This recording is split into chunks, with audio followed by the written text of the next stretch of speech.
When we wrapped Dishonored 1 and the DLC, we started thinking about Emily Kaldwin as protagonist. It became kind of a bit of an obsession for us. Welcome, Lady Emily Kaldwin. To see Emily and treat her the right way, like think really how would she grow up, what would she look like, how would she carry herself. So it's 15 years after the Rat Plague, after the first Dishonored, and Corvo's been training her for 15 years, telling her someday our enemies are going to come for you with knives and you have to be ready. Then otherworldly usurper takes the throne. For the first time, as an adult, driven out of her home, she has to flee.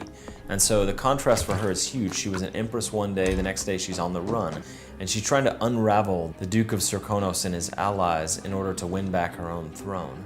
And so part of it is just like, take back what's yours. But at the same time, she begins to see the corrupting influences of bad leadership.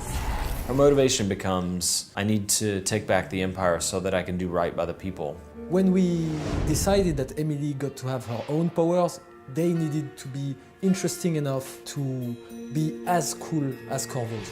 Her mobility power is called Far Reach, where it's more elastic than Blink. It's not so much a short-range teleport as it's almost like a supernatural grapple that allows you to pull yourself through the world. You can slingshot past things. You can grab people and pull them toward you and assassinate them in midair. You can pull objects toward yourself. Far Reach can be upgraded in different ways. Domino, it's that power that allows you to link the fate of characters in the world, and whatever happens to one happens to the other.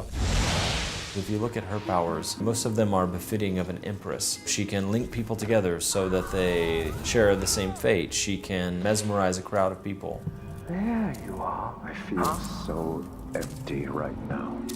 She's also a young woman who lived a pretty privileged life, punctuated by a brief time of darkness. All hail Her Imperial Majesty, Emily Kaldwin. She uses Shadow Walk and she becomes this inky monstrosity, and then for a brief time does some terrible things and then goes back to being the person that she normally is. And then it gets a bit crazy because Emily also has the power of doppelganger, where she can create a reflection of herself.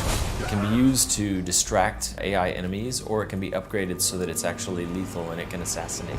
So whether you play Emily or Corvo, you work your way through the same set of missions. But that said, Emily's commentary on the world is sometimes similar to Corvo's, but sometimes it's different based on her perspective.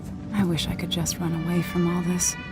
Sometimes you do. And one of the underlying themes of the game is that Emily, as Empress, is used to depending on a lot of other people to get what she needs. And in this situation, she's really only got herself to depend on. And then on top of that, because she is a former Empress, an Empress on the run, people react very differently when they see her than they do to Corvo. All that, and you have your father's eyes, your Imperial Majesty.